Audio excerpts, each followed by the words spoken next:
오늘은 그 사단의 정체에 대한 두 번째 시간인데요.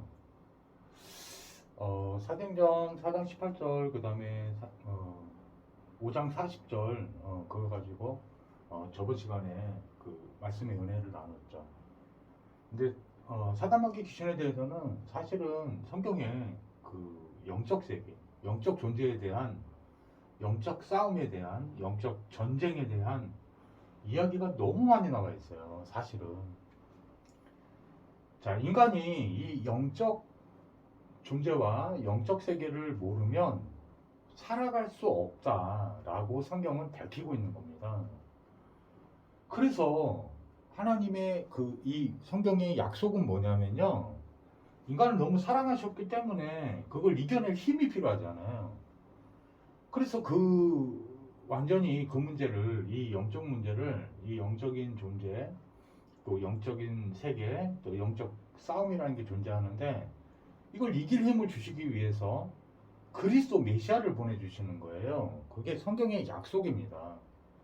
하나님의 일방적인 구원의 약속이죠. 믿는 자에게는 하나님의 언약이, 약속이 성취됩니다.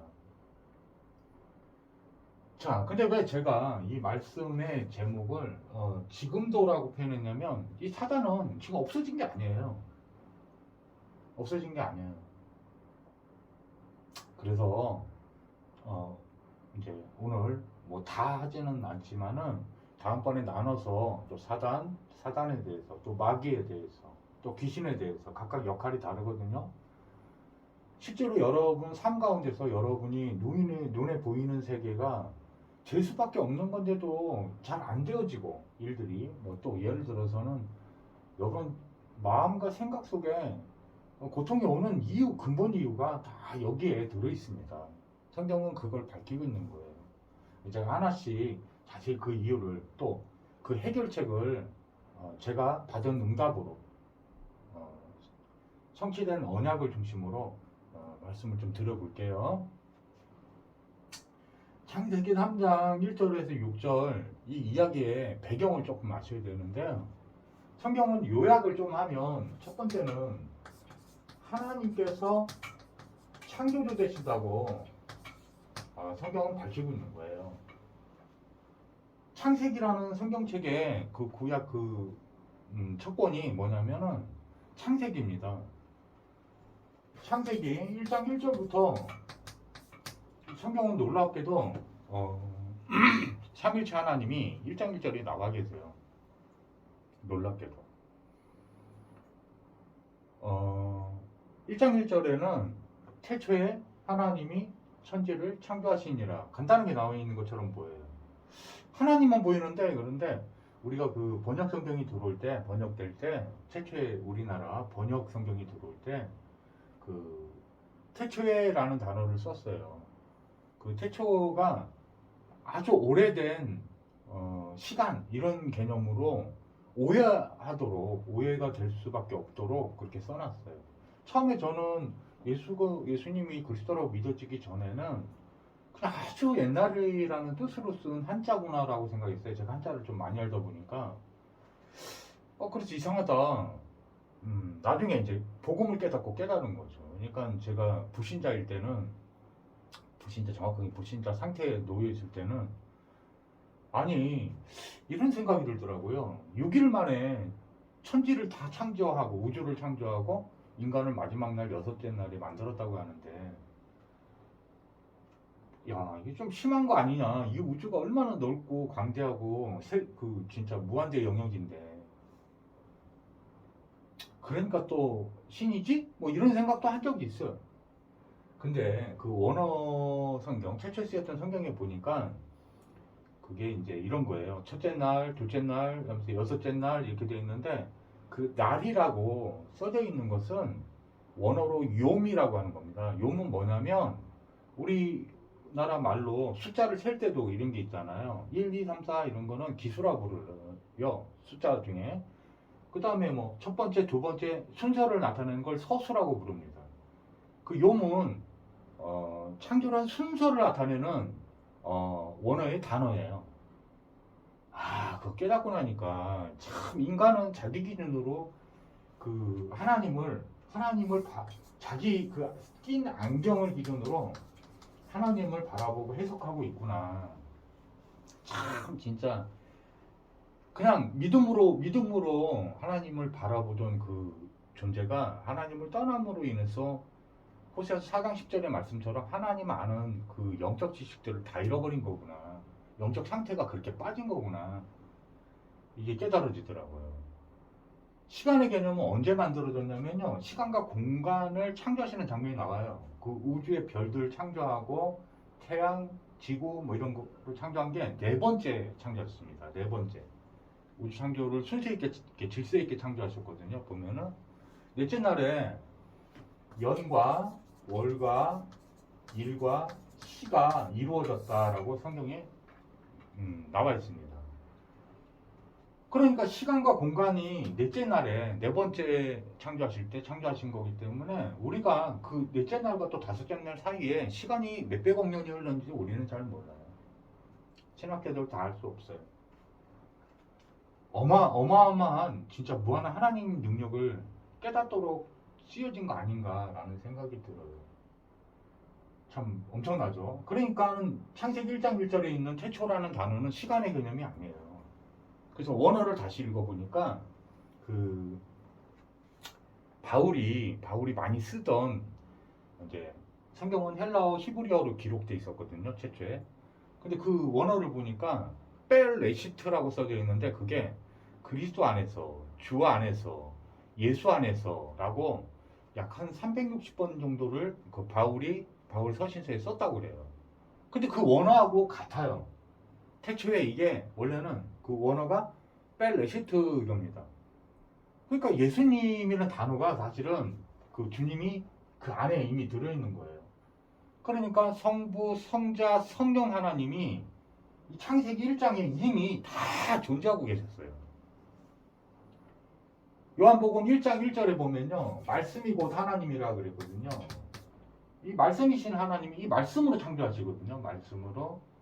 창세기 1장이 말씀으로 창조하신 장면이 나와요. 그러니까 말씀이 태초에 계신 거죠. 말씀으로 창조하셨기 때문에. 자, 이거를 삼위일체 하나님이라고 해요. 트리니티. 자, 이 창조주 하나님만 유일하신 신이라는 의미예요. 이게 피조된 존재가 아니란 뜻입니다. 그래서 하나님 아버지의 이름이 여호와입니다. 여호와. 이는 스스로 계신 자라는 뜻이에요.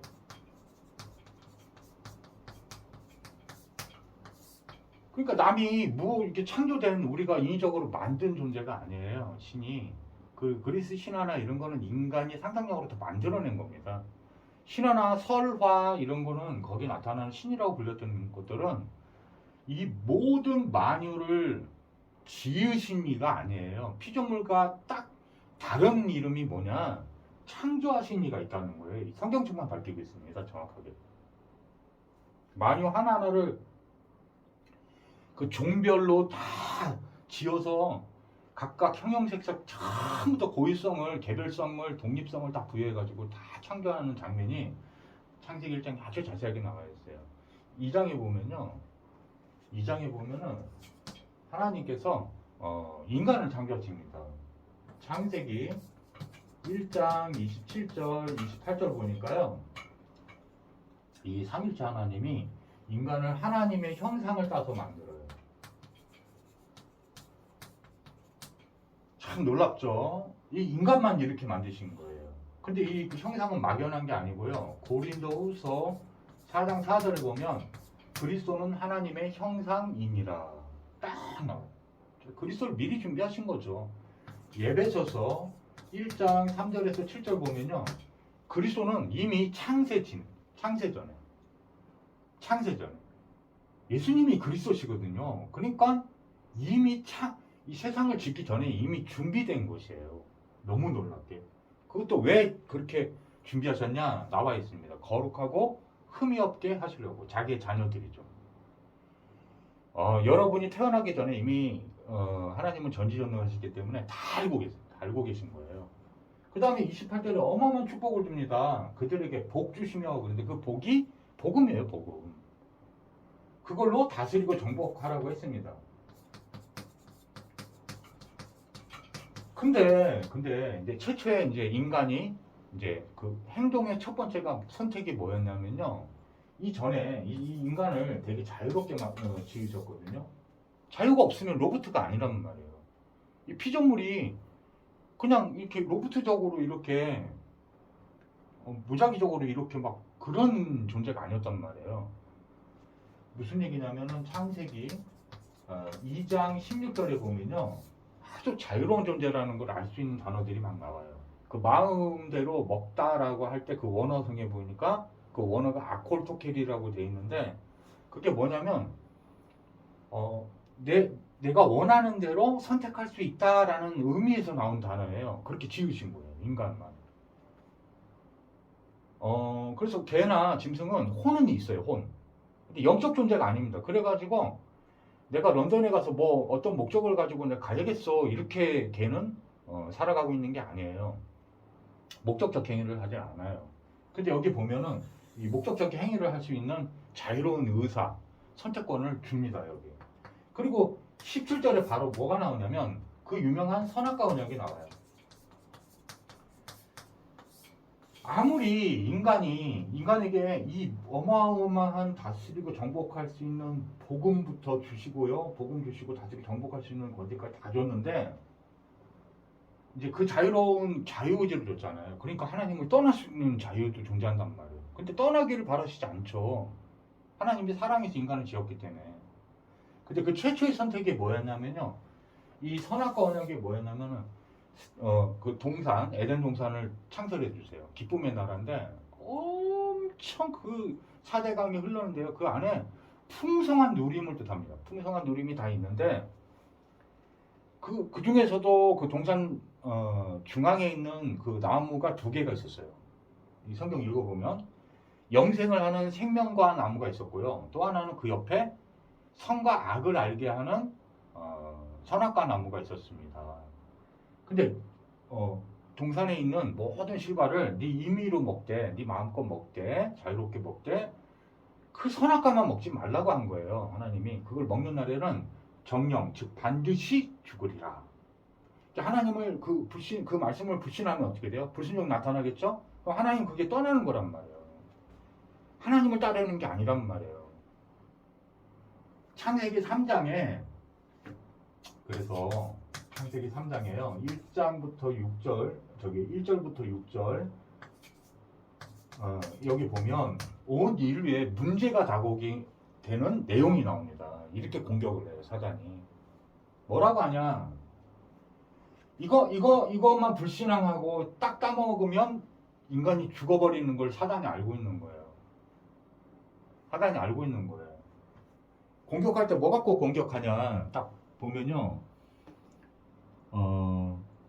이렇게 물어봅니다. 인간을 찾아가서요. 이거를 아담에게 먼저 얘기를 해주거든요. 하나님께서. 근데 여자가 이 언약, 하나님의 이 약속이 좀 희미할 거라고 다 알고 있었어요. 아주 강교한 자이기 때문에 영적 천사거든요. 천사의 장급 정도 되는 캐랍이라는 자인데 타락했으니까 이제 하나님을 말씀 갖고 대적했기 때문에 하나님을 대적하는 자라는 헬라 사타나스라는 단어에서 온 거예요. 사탄입니다. 사탄.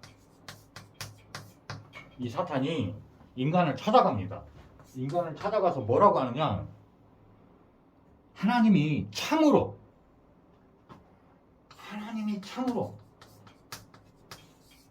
참되면 진리가 되잖아요. 참으로 너희에게 동산 모든 나무의 열매를 먹지 말라 하시더냐? 라는 창세기 2장 17절의 말씀을 16절, 17절의 말씀 가지고 싹 다가옵니다. 그리고 뭘 진행하냐? 여자가 뱀에게 말하되 동산나무의 열매를 우리가 먹을 수 있으나 중앙에 있는 나무의 열매는 하나님 말씀에 너희는 먹지도 말고 만지지도 말라 너희가 죽을까 하노라. 여기 몇 가지 진짜 너무 이걸 자세히 설명드리고 싶은데 이 하와가 남편 아담으로부터 언약을 아주 정확하게 전달받지 못한 내용이 나와요. 그 내용을 보면 뭐라고 하냐면 동산 중앙에 있는 나무의 열매는 그랬는데 생명과를 먹지 말라고 하지 않으셨어요. 그러니까 그걸 따먹었으면 영생을 하나님과 행복하게 너무 행복하게 지낼 수 있었는데 영생과죠. 영생을 먹고 죄가 없는 상태로 하나님과 함께하면서 참 기뻤을 텐데 그 모든 축복을 다 주신 거라니까. 나 이거 창세기 3장 읽으면요 참 진짜 이거 눈물 나는 사건이에요. 정말 피눈물 나는 사건입니다. 그랬더니 중앙에 있는 그러니까 이 언약이 정확하지 않다는 거예요. 생명과는 예수님의 영생성을 강조한 그 상징성이 있단 말이에요. 신학적으로. 그러니까 복음을 의미하는 거죠. 선악과는 뭘 나타내는 걸까요? 선악과. 선악과는 뭘까요? 선과 악을 알게 하는 나무인데요. 이 선과 악을 그전에는 분별할 필요도 없어요. 하나님과 이미 함께하면 그냥 빛 가운데 있는 거기 때문에 그런 거를 그러니까 벌거벗은 게 부끄럽거나 두렵지 않은 거죠. 어디 창조주의 인간을 비교하겠습니까? 근데 이게 비교하거나 이 나약함을 딱 드러내는 순간 다시 벌거벗음이 다 나타나는 거예요. 연약하다, 흠이 있다, 불완전하다 이런 의미가 나타나는 거예요. 이게 옳고 그름을 말하는 거예요. 우리말로 하면 옳고 그름이에요. 옳고 그름이 뭐예요? 선과 악이? 선과 악이? 옳은 게 뭐냐는 거예요. 그런 게 뭐냐는 거예요. 이게 10이라고 부르는 것이에요. 이게 동양학에서는 11원이라고 부르는 건데 유교의 전통을 가지고 있는 동양 철학의 그 바탕은 전부 11원입니다. 전부 옳은 게 뭐냐, 틀린 게 뭐냐 이거예요. 동양에서 시작된 게 아니에요. 성경에서 시작된 거예요. 선악을 알게 한 나무를 먹기 시작해서. 그래서 이 동양 철학이 서양 철학에 비교해서 뭐가 더 낫다 이런 말하기 좀 그렇지만은 굉장히 심오해요. 사실은. 불교조차도 전부 다 11원입니다. 11원이에요. 뭐가 옳으냐는 거예요. 그걸 통해서 업을 쌓는 거예요. 업을. 자, 그런데 중요한 거는 창세기 3장이에요. 인간에게 어떻게 공격하냐는 거죠. 이 선악과만 안 따먹으면 되는 거를 영생과를 따먹으면 안 되는 걸까지도 생각하고 있는 거예요. 중앙에 있는 나무 그랬으니까요. 무슨 얘기인지 이해가세요? 자, 이렇게 왜곡되게 지금 알고 있는 거예요. 그랬더니 죽을까 하노라 그런 거예요. 반드시 죽는다고 하나님 말씀했는데 하나님 말씀을 놓치고 있는 게 느껴지는 거예요. 이제. 그러니까 사단이 뭘로 공격하냐? 뱀이. 자, 창세기 3장 4절에 한번 읽어볼게요. 뱀이 여자에게 이르되 너희가 결코 죽지 아니하리라.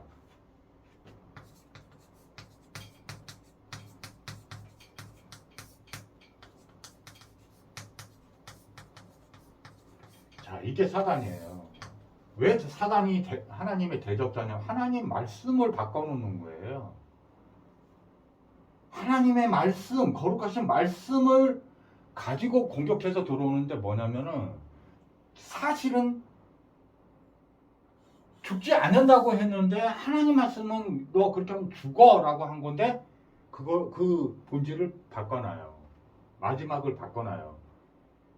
그 마지막 명령을 바꿔놔요. 하나님 말씀의 그 계명을 바꿔놔요. 그래서 결코 죽지 않는다 이렇게 하는 거예요.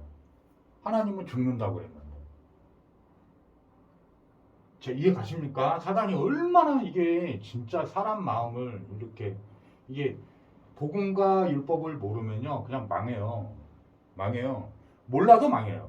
근데 알아야 되는데 아는 것도 부정확하면 망해요. 이게 지금 그걸 나타내고 있는 거예요. 그럼 여러분 이 언약을 정확하게 알면 살 수 있다는 뜻이 되는 거예요. 복음을 알면 그래서 기쁜 소식이에요. 복된 소식이에요. 자, 그러면 사단이 다시 한번 살펴볼게요. 이게 뭐 영적으로 무엇을 의미하는 건지 이 도대체 선악과가 상징하는 게 뭘까요? 생명과는 예수 그리스도라고 요한계시록 내내 나와요.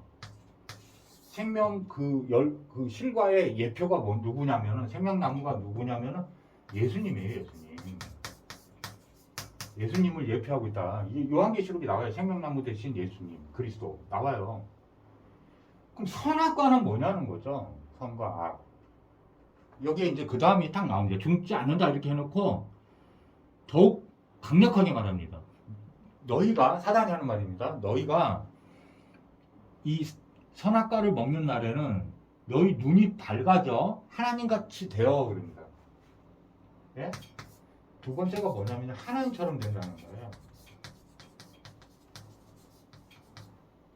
눈이 밝아져. 사단이 그냥 거짓말 치지 않아요. 이게 눈이 실제로 밝아져요. 어떤 눈이 밝아지냐면 거룩하지 않은 것과 거룩한 거 이게 이제 분별이 딱 되는 거예요. 허물과 완전함을 선악과 따먹고 나니까 벌거벗 자기네가 연약한 존재여서 그런 존재라는 걸 탁 깨닫는 거예요. 눈만 밝아진 거예요. 사단이 교묘하게 속이는 하나님이 아닌데 이 말이잖아요. 하나님처럼 되어. 이 말은 하나님이 되어 하고 하나님처럼 되어 하고는 다른 거예요. 하나님이 아닌데 하나님이 척을 하게 되는 거예요. 최초의 창세기 1장 1절 왜 하나님이 창조주 되심을 스스로가 선포하셨냐? 우린 피조물이에요. 아무리 사랑을 받았어도. 그 선이 있는 거예요. 아버지가 있고 아들이 있는 거예요. 우리가 아버지가 아니에요. 우리가 아들인 거예요. 피조물이란 말이에요. 그래도 그 선을 창세기 2장 17절로 다 선을 거둔 거예요. 축복의 그 마지노선이에요. 마지노선. 물고기가 물속에 살아 있어야지 아무리 신난다고 해가지고 그걸 뛰쳐나와가지고 땅에 올라오면 되겠습니까? 그 몇 시간 안에 죽는 거예요. 그 죽어있는 상태예요. 그거는 몇 시간 문제인 거죠. 사단이 이렇게 속인단 말이에요. 여러분 교회 안에서도요. 뭐가 제일 무서운 거냐면 이렇게 창세기 3년 인류를 공격했던 완전히 멸망에 이끌고 갔던 사단이 이 방법을 가장 정확하게 지금도 그대로 이대로 역사하고 있어요. 인간을 공격하고 있어요. 우리가 저조차도요. 제가 받은 복음에서 이게 지금 내가 생각하는 거나 지금 말하고 있는 게 그 누군가에게나 선악과로 작용해가지고 지금 율법인가 내가 지금 이 말하는 거나 행동하는 게 이게 굉장히 중요하다는 것을 깨달아요. 이게 단지도 몰라요. 성경은 그렇게 밝히고 있으니까요. 이게 선악과 따먹었다는 게 이게 율법이라는 말이에요. 율법의 상징이에요. 율법의 예표예요. 자, 율법은 특징이 뭐라고 그랬습니까? 선과 악을 알게 하는 나무죠. 그죠? 율법의 특징이 뭐예요? 율법은 하나님 말씀을 따르면 복을 받고요. 그걸 못 지키면 하나님의 벌과 저주가 임하는 거예요. 그게 율법의 핵심 기능이에요. 핵심 특징이에요. 근데 야고보서 2장 읽어보면요. 1장, 2장 다 읽어보세요. 천천히 읽어보세요. 거기가 핵심이 뭐냐면 100개의 계명이 있어요. 율법이 있는데 한 개를 어기면 그냥 죄인이 되는 거예요. 뭐하고 똑같냐면 여러분이 되게 착해요. 근데 남의 가게에 들어가가지고 금은방 들어가서 반지를 끼고 나왔어요. 에? 너무 탐이 나서 그걸 하나 훔쳤습니다. 금반지. 여러분 절도범이에요. 근데 범죄자라 부르는 거예요. 그냥 다 형법에서 원하는 그 범죄자냐 아니냐의 기준이 된 형법에 어기신 거예요. 율법은요, 여러분, 이게 율법은 어떻게 기록되어 있는 거냐면, 율법의 특징이 뭐냐면, 뭐뭐 해라, 이렇게 돼 있어요. 계명의 특징을 보면요, 성경에 대표적 계명이 딱 있어요. 613개로 이루어져 있는데, 율법이 613개만 있는 게 아니에요. 이걸 잘 지키기 위해서 또 몇만 가지 만들어져 있는 게 있어요. 작은 계명들이라 부르는 게 있어요. 근데 이게 공통점이 뭐냐면 뭐뭐 해라 이렇게 되어 있는 거예요. 또 하나는요. 뭐뭐 하지 마라 이렇게 되어 있어요. 무슨 얘기냐? 뭐뭐 해라 했는데 못 지키면 전부 죄가 되는 거예요. 자, 제 말 이해 가세요? 뭐뭐 하지 마라 이렇게 되어 있는데 하면 전부 다 죄가 되는 거예요. 이거 참 처음에 이게 제가 이거 참 진짜 이거 하나님 은혜예요. 이거를 이렇게 돼 있는 그 계명들을 전부 다 합쳐가지고 율법이라고 그러는데 그 원어에 보면 노모스라고 하는 겁니다. 이게 노모스인데 이 노모스라고 그러는데 법률, 계명, 규율, 규칙 이런 거예요. 이게 하나님의 말씀으로 만들어져 있었기 때문에요. 이게 참 분별하기가 복음을 잘 모르면 헷갈려요. 너무 좋은 말씀이니까. 그러니까 예를 들어서 안식일 지켜라. 이게 맞는 말이에요. 이게 맞는 말인데 이게 복음을 가지고 한 거하고 아닌 거하고 차이가 있어요. 이 율법은 뭐냐면요. 이 안식일 안 지키면 다 죽어. 이거예요. 이해가 안 가죠? 제가 이거 여기서 완전 빠져나왔거든요. 아, 이거 못 지키는구나. 이거 다 완벽하게 지켜야 되는 거예요. 이 율법의 특징은 뭐냐면 하나도 하나님의 계명이 거룩하기 때문에 하나님은 거룩하시기 때문에 이거를 지키는 걸로 예배를 드리는 방법은요. 완전해야 돼요. 거룩해야 돼요. 하나님 거룩하시기 때문에. 절대 이거 하나님 이 계명을 지키는 걸로는 여러분 거룩해질 수 없어요. 성경은 그걸 말하고 있는 거예요. 안 되는 거예요. 사단이 이걸로 꼬드긴 거예요. 제 말 이해 가십니까? 지금도 복음 있는 교회라고 하는데 가보면 그럴 수도 있어요. 특히 뭐 이단 사이비 제가 이제 영상을 가끔 하나씩 본다니까요. 분석하기 위해서. 근데 복음을 아니까 이렇게 하는 거지. 이게 만만하지 않아요. 여러분 현혹될 만한 내용 되게 많기 때문에 하나님 은혜가 아니면 쉽지가 않아요. 이 사역은. 근데 복음은 바울이 전하고 있는 복음은 사실 이 창세기 3장에 이걸 밝혀내고 있는 거예요. 그래서 고린도전서 2장 2절로 귀결되는 거예요. 이게 다라는 거를 선포할 수밖에 없어요. 이런 상태이기 때문에. 여러분, 그래서 인간이 이제 이 사단의 음성을 듣고 실제로 이걸 따먹습니다. 따먹었다는 말은 그 증거가 뭐냐면, 아담과 하와가 처음에 이렇게 벌거벗고 있었단 말이에요. 근데 서로 벌거벗었다고 막 부끄러워하고, 막 두려워하고, 막 이렇게 막 서로 정죄하고 이런 게 없었단 말이에요. 그렇게 보이지가 않는 거예요. 사랑으로 보였다는 거죠. 자, 근데 선악과를 딱 따먹으니까 뭐가 되냐? 두려워. 이 벌거벗은 게 부끄럽고 두렵고 막 이런 게 막 나타나는 거예요. 자기 허물이 다 보이는 거예요. 그러니까 그 성경에는 아주 간단히 나왔지만 무화과 나무 잎으로 이렇게 가린 거죠. 그 햇빛이 나면 다 그거 말라 비틀어져 부서질 거 아니에요. 그러면 또 그러니까 무슨 얘기냐면 이 벌거벗은 문제를 해결을 못해요. 인간의 노력 갖고는. 그걸 상징하는 거예요.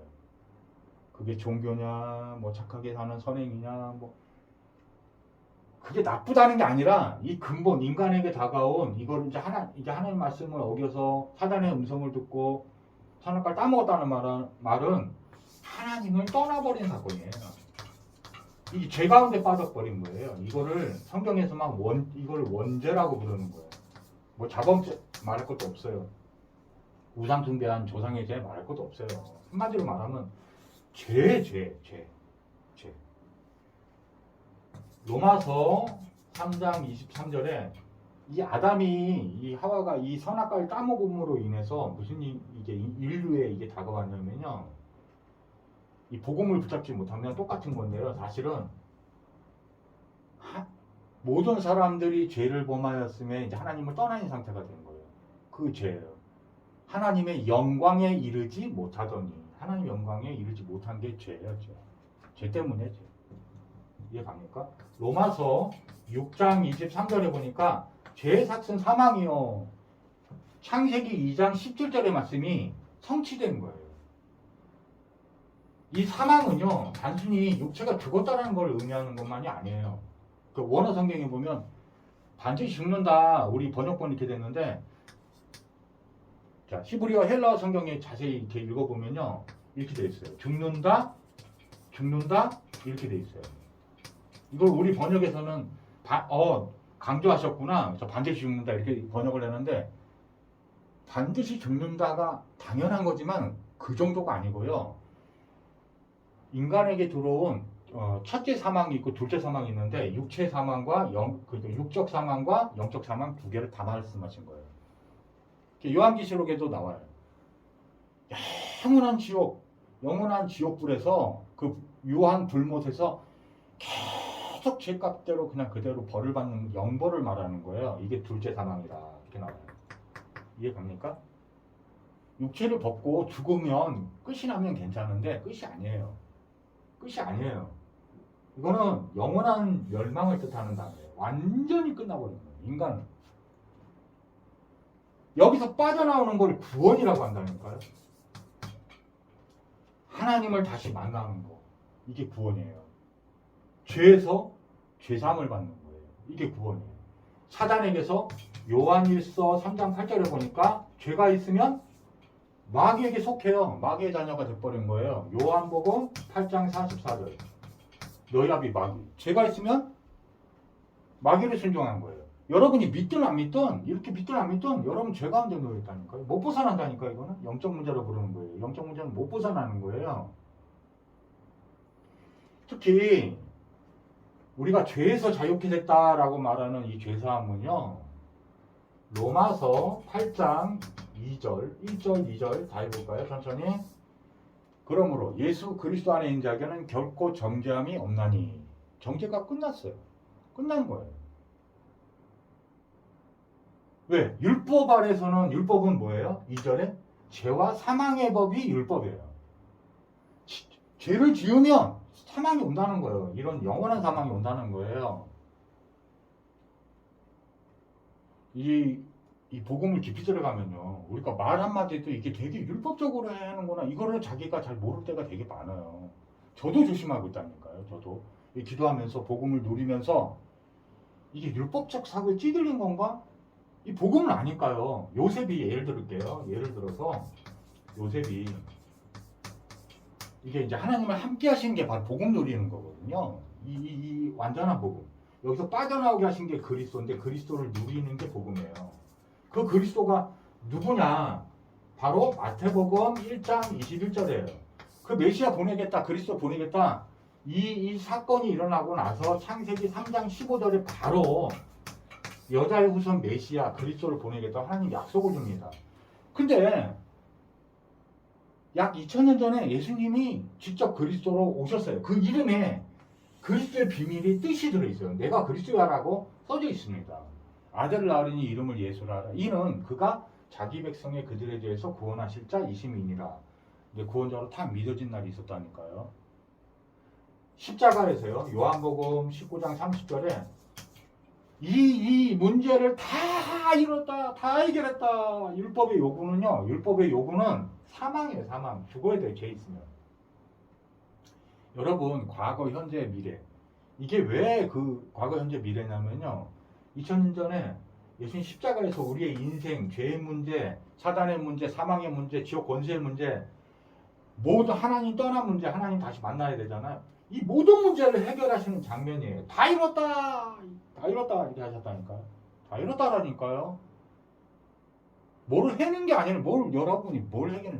신앙생활 여러분 주체성 담으면 큰일 나요. 이거 진짜 제가 이거 복음 알고서 그냥 누리는 거예요. 이 복음 누리는 거예요. 무슨 얘기냐면 믿기 때문에 교회도 가고 예배도 드리고 기도도 하고 하는 거예요. 예, 헌금도 드리고 다 예수 믿기 때문에 하는 거예요. 믿기 때문에 하는 거라는 거예요. 이게 노림이에요. 행위를 강조한 말이 사실은 아니에요. 예수 믿기 때문이에요. 알아들으셔야 됩니다. 이거 나중에 한번 이것도 더 강조해서 한번 특강 또 만들어 볼게요. 근데 이게 제일 중요해요. 예수님이 왜 십자가에 달렸냐. 이 사단이 계속적이거든요. 그리고 여러분 좀 이제 다른 거는 다 알아들으셨을 거예요. 근데 제가 강조하고 싶은 거는 제목이 사단을 당신은 속입니다라고 했잖아요. 제가 이 복음을 알면 할수록 딱 하나를 조심하는 게 하나 있다고 그랬잖아요. 진짜 이거 되게 무서운 건데요. 저도 이 마귀의 올무와 계계가 제일 큰 계계가 이거예요. 선악과 따먹게 하는 거예요. 이 율법이 잡히게 만드는 거거든요. 근데 저는요, 여러분 오해하지 마시고 드세요. 이단이나 만약에 제가 뭐 이런 애들 제가 목사로 부를 것 같습니까? 그게 제가 정상이라고 보입니까? 이런 막 신천 거시기 뭐 이런 애들, 그 율법주의 대표적인 막 그것도 대형 교회예요. 여러분 몇만 명씩 모입니다. 교회가 크다 작다가 중요한 게 아니에요. 복음이 아닌데 근데 율법을 아예 대놓고 그냥 막 선포해 버립니다. 그 강단을 한 메시지가 들어보면. 제가 이 교회도 다녔었다니까요. 이게 단일교회는 국내에서 서열 3위 안에 들어가는 그 교회, 저기 군대 막 제대하고서 갔었다니까요. 가봤다니까요. 아는 형한테 이끌려가지고. 이게 분간이 복음을 모르면 분간이 잘 안 돼요. 뭐가 제일 무섭고 이게 중요한 거냐? 여러분들도 이거 잡히면 저도 마찬가지고 사망이 와요. 저주 재앙 받아버려요. 뭐에 잡히면요?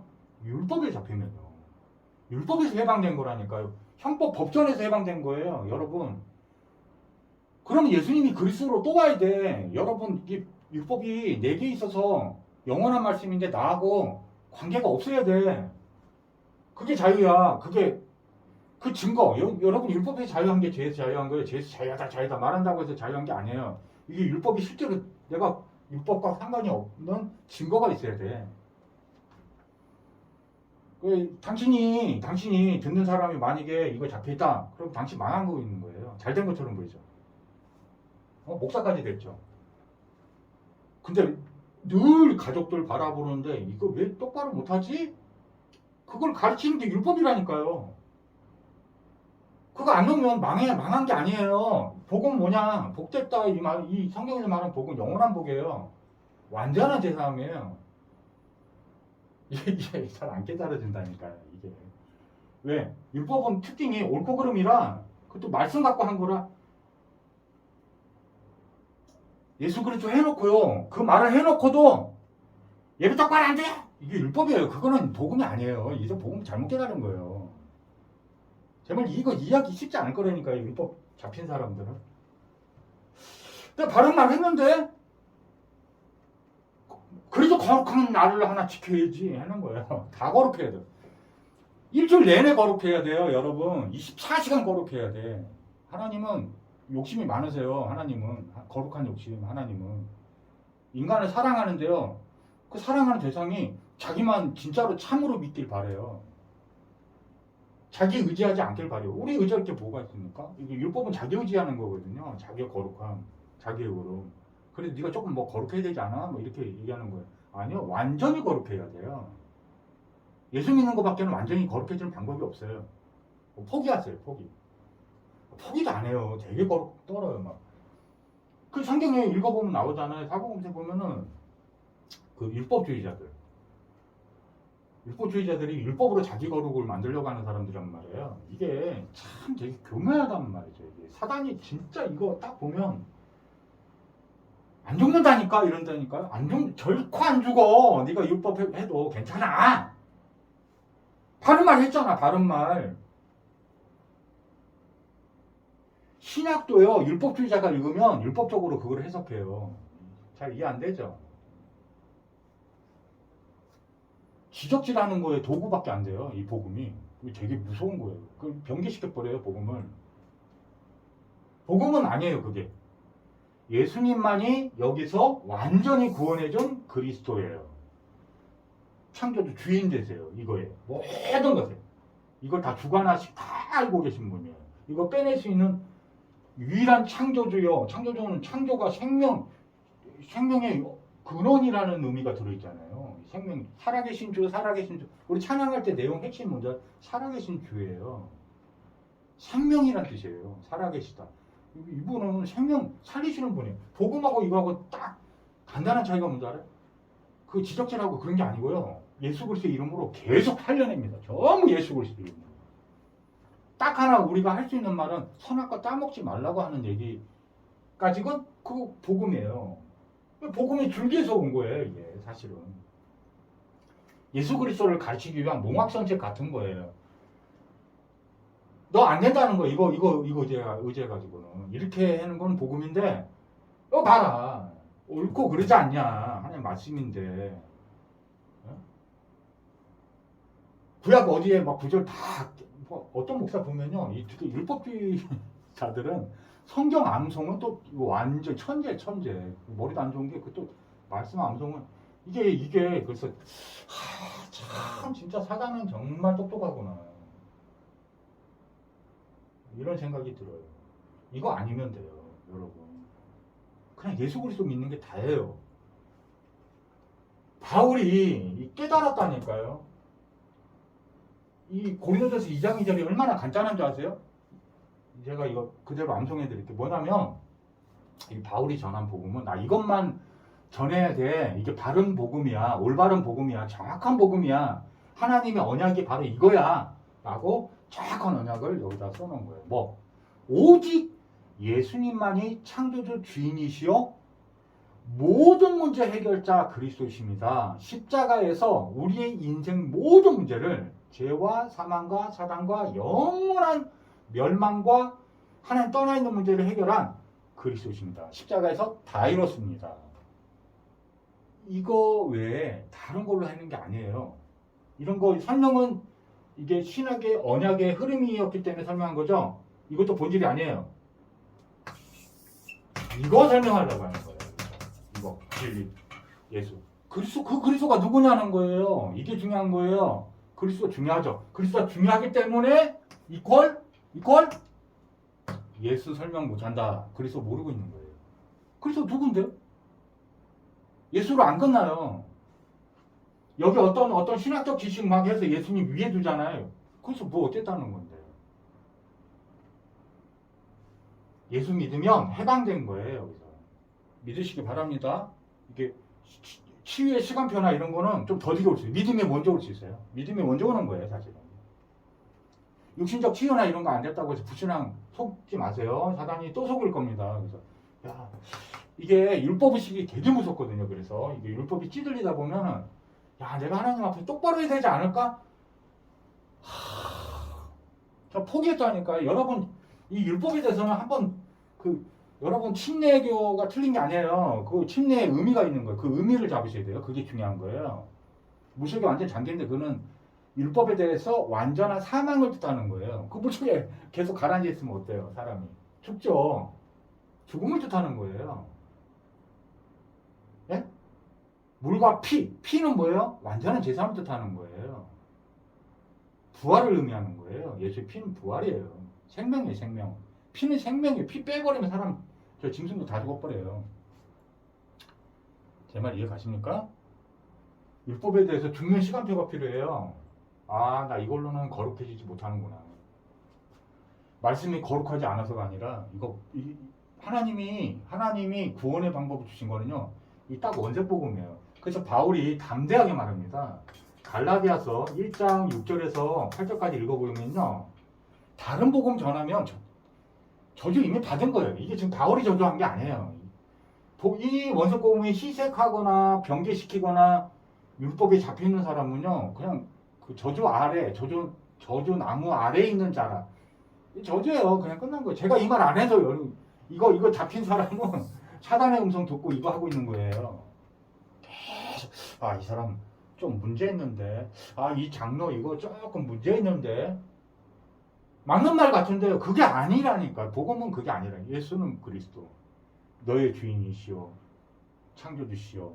이 모든 문제에서 주인 되셔서 참 이 문제를 다 해결하신 그리스도, 십자가에서 다 이뤘다. 이게 영혼에 딱 꼽혀서 하나님이 내 말을 딱 주시는 순간 그 영혼은 살아나요. 복음의 본질을 모르기 때문에 자꾸 다른 거 하는 겁니다. 사실은 이거 놓으셔야 돼. 교회 안에 있는 사람들이 더 무섭다니까. 정죄 무지하게 됩니다. 진짜 사단 잘 보세요 한번. 오늘 이거 강조하는 건데 수많은 이야기가 있지만 제가 이거 지금 이게 한 몇 시간 더 하고 싶은데요. 지금 사실은 저도 지금 오늘 할 일이 되게 많은데 하는 이것도 은혜로 되는 거예요. 이것만 잘 깨달아도요. 엄청 자유해지고 행복해집니다. 왜? 내 자신에 대해서 타인에 대해서 정죄에서 해방되는 거란 말이에요. 율법에서 해방이. 율법 자체에서 율법이 완전 딱 치워주면 그 증거가 있다니까. 사람은 정죄의 눈으로 보고 있지 않다니까. 복음이 좀 부족하고 이렇게 도와주려고 그러지 예수 그리스도 말해줘서 돕고 싶은 거지 아니란 말이에요. 우리는 그런 자격과 이런 그렇게 없어요. 하나님처럼 되다가 원어가 뭔지 아세요? 원어 성경에는 가타나 가질 때 이렇게 돼 있는데 그게 심판하다, 하나님처럼 심판하다 이런 뜻으로 돼 있어요. 이 정죄하는 게 심판하는 거예요. 심판. 하나님만 하시는 거예요. 너는 그럴 자격 없어. 인간 주제. 저도 없어요. 바울도 안 돼.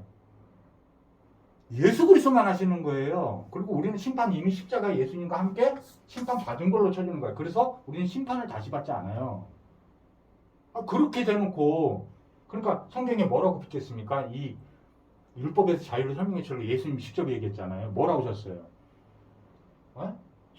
수백억 그 탕감받은 자가 그 30만 원 그 빚진 자를 갖다가 막 그냥 막 때리고 막 그러니까 너 다시 감옥에 가라 그러잖아요. 그거는 사실은 구원을 줬다 뺏었다 이런 의미는 사실 아니에요. 이 창세기 3장과 같은 거예요. 뭐 율법에서 아직 자유되는 게 아니에요. 이 사람은 그 마음이. 진짜 복음은요 나에 대한 근본 뿌리에 대한 완전한 용서예요. 나는 죄인이다라는 고백이요. 원어 성경에 보면은 뭐로 된 자를 하말티아라고 되어 있는데 나는 구제불능입니다라는 뜻이에요. 그 뜻은 뭐냐? 구제불능이 누구를 평가하고 누구를 정죄합니까? 창세기 3장 보면 이 선악과만 안 떠먹었는데 이것만 우리 지금 복음 가진 교회라고 하는 교회가 이 판단 정죄만 진짜 율법에서 진짜 이런 걸 안 하고만 있다 예수 그리스도만 하고 있다 그러면 다 살아나게 돼 있어요. 성경이 그걸 말하고 있는 거예요. 그래서 오직 이것만 하겠다. 바울의 작정이에요. 이거는 생명 걸고 이 사람이 지금 이 바울 이 목사가 지금 뭐라고 말하고 있는지 알아? 이거 외에는 다 저주구나. 이거 하지 마. 다른 거 하지 마. 이거를 막 그냥 옥놓아 부르고 있는 거예요. 저도요. 오늘 깨달으시기 바랍니다. 기도하고 마치겠습니다. 전능하신 하나님 아버지 너무 감사합니다. 사단이 공격했던 우리 안에 율법 나무가 심겨져서 사람들을 판단하고 정죄하는 늘 끊임없는 그 문제에서 완전히 자유케 하신 점 있습니다. 나에 대해서 완전한 죄 사함을 누리게 도와주시고 온 인류에 대해서도 그 마음을 품게 도와주옵소서. 오직 그것을 통해서 이 구원을 받고 죄 사함을 얻고 영생을 얻는 줄 믿습니다. 사람들이 이 율법에서 완전한 자유한 심령으로 서로 사랑하는 이 복음의 마음이 살아나게 도와주옵소서. 오늘 이 복음 듣는 자들에게 예수 이름의 능력이 나타나게 도와주옵소서. 예수 그리스도 축복하고 기도하옵나이다. 아멘. 감사합니다. 다음에는 3강 한번 해볼게요. 감사합니다. 잘 누리세요. 예수님 그리스도.